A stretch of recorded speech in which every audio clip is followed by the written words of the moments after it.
C'est le Café de l'Info, bienvenue sur BFM Normandie. On est ravis d'être avec vous. Carole, on se retrouve pour parler santé, comme chaque jeudi. Comment vous allez, Carole? Très bien, et vous? Ça va, merci.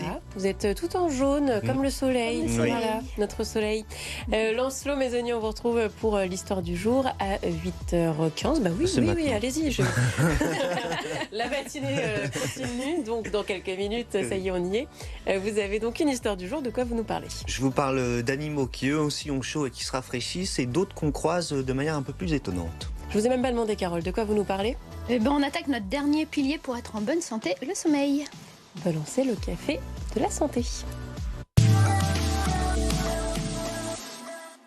Alors, si je vous disais que conduire fatigué peut être aussi dangereux, voire plus, que si on a bu un verre d'alcool, si on est resté dans la limite d'alcool autorisée, bien sûr. C'est sûr. Et oui, c'est bien pire. Et en fait, ce qui est pire surtout, c'est que la plupart des gens ne s'en rendent même pas compte. Quand on boit un verre d'alcool, on sait qu'on l'a bu. Quand on est fatigué, on ne se rend pas forcément compte. Peut-être, sans doute, ça vous est arrivé de dire « Oui, j'ai les paupières lourdes, mais ça va, je gère, ça va aller. J'ouvre la fenêtre. » Franchement, ouais. Après, moi, je sais que je fatigue vite en voiture quand je conduis, donc je me connais. Confiance. Excellent. Je sais que je ne conduis pas des heures, mais... Oui, un peu pareil, moi. Je suis un petit rouleur. Bravo. C'est la matinale, chaque activité en dehors de ce plateau, c'est... Cependant, le sommeil, on se rend compte que qu'il est souvent la variable d'ajustement. On finit tout ce qu'on a à faire, et s'il reste du temps, on dort, alors que ça devrait être l'inverse. Priorisons notre sommeil. C'est bien, dites-le plus fort, nous on va faire ça. Priorisons notre sommeil. Désolée, il n'y a plus de matinale à partir de demain, parce que moi je ne vais pas mettre le réveil à 2h. Pas de réveil. Alors, vous connaissez un petit peu le record de s'endormir? Ah non, du tout. Le record s'endormir. De temps s'endormir, vous savez, peut-être plusieurs jours, je sais pas, 4-5 jours. Plus que ça, 11 jours.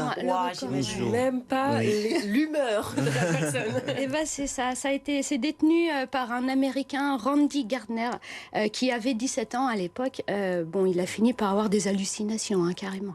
Ouais, mais c'était pourquoi c'est de lui-même, il s'est dit je vais tenter le défi. C'est ça, il s'est dit je vais faire l'expérience. Combien de temps je peux rester sans dormir?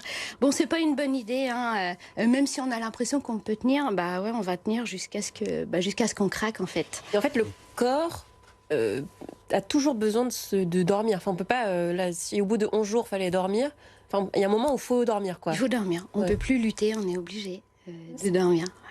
Et du coup, bien dormir, un bon sommeil, ça ressemble à quoi, Carole? Oui, alors, comment on sait qu'on a bien dormi? Eh bien, déjà, on se lève en forme. On se réveille de soi-même à une demi-heure près, à la même heure. Est-ce que vous... Oui, à 2h du matin, j'imagine. Non, c'est difficile. Il y a le réveil, là. Oui. Vous êtes des cas particuliers. On va parler du week-end. Ne prenez pas exemple sur nous. Et puis, on met moins de 30 minutes à s'endormir aussi. Ok, bon, ça va. Mais par contre, il faut se réveiller 30 minutes avant son réveil naturellement, quoi. En fait, c'est sans réveil, c'est pas se réveiller 30 minutes avant, mais à une demi-heure près, on se réveille à peu près à la même heure, quoi. D'accord. Ah oui, c'est avoir quelque chose de régulier. Oui, d'accord. C'est ça. Okay. Et donc, important aussi de se coucher finalement toujours... aux mêmes horaires aussi. Même le week-end. Mais certainement pas pour nous. Voilà, bon, ça, je vous ai réservé ça. Cette chronique, on va la faire en deux parties, parce qu'il y a beaucoup de choses à dire, et ça, j'en parlerai donc de la semaine prochaine. Là, on va parler de ce qui est important. Pourquoi c'est important de bien dormir? Eh bien, parce que le sommeil va permettre la régénération du corps. Il va permettre également d'avoir moins de fringales. Vous vous rendez compte qu'effectivement, quand on dort pas bien, après on a l'impression soit d'avoir tout le temps faim, soit d'avoir envie de vomir, quoi. On ne sait plus. Ça, c'est vrai. Donc voilà. On va aussi améliorer notre concentration, on va aussi pouvoir avoir une meilleure mémoire, renforcer notre système immunitaire, et puis moins de stress, moins d'anxiété, plus d'énergie. Donc mieux dormir, c'est mieux vivre. Et du coup, mal dormir, c'est mal vivre. Attention. Ouais, c'est ça. Avec une tête. Le corps va passer en mode alerte. Et donc là, on va sécréter plus de cortisol. Le cortisol, l'hormone du stress. Également, la faim perturbée, comme on vient de le voir juste avant. On a également plus de risques de diabète et de surpoids. On va être moins productif. Et puis, ah oui, important, c'est un risque pour la santé mentale également. Ouais, on a une mauvaise humeur de toute façon quand on dort. Enfin, moi, je sais que c'est quelque chose quand j'ai faim et quand je dors mal. Un vrai bébé. Vous me disiez tout à l'heure, j'ai entendu le week-end. Est-ce que vous en profitez pour faire la grasse mat le week-end? Bien sûr. Mais Lancelot, vous le dites tout le temps. En fait, on n'a pas de dette de sommeil, quoi. Exactement. C'est pas la grasse mat du week-end qui va vous permettre de récupérer la dette de sommeil de la semaine, malheureusement.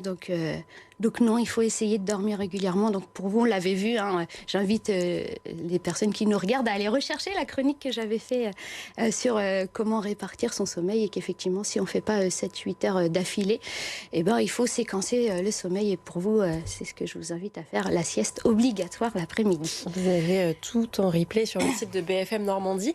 Petite question tout de même, ça veut dire que, admettons, on a vraiment un sommeil très mauvais pendant longtemps. Après, pendant combien de temps quand même pour reprendre un bon rythme et que ce soit efficace?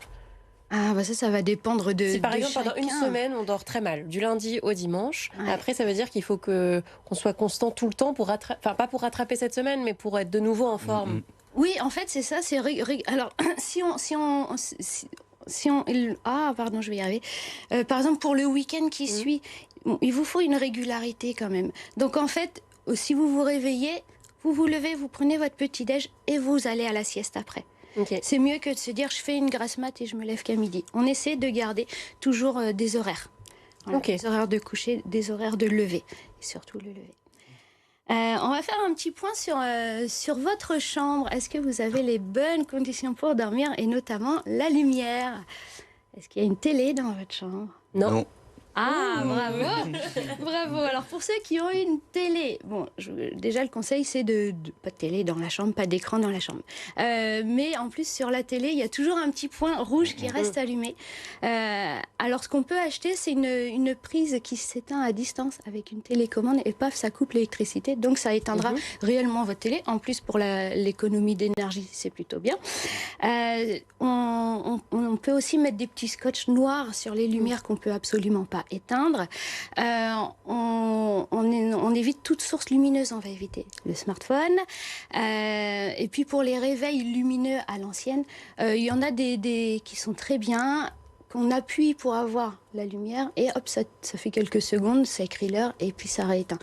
Donc voilà ce que je vais vous conseiller. D'ailleurs, si vous voulez absolument une veilleuse, et bien là je vais vous conseiller de mettre une ampoule rouge, puisque c'est la couleur qui va vous permettre de ne pas trop vous réveiller en fait. C'est vrai, jamais j'aurais parié sur le rouge. Moi je trouve ça un peu agressif quand même.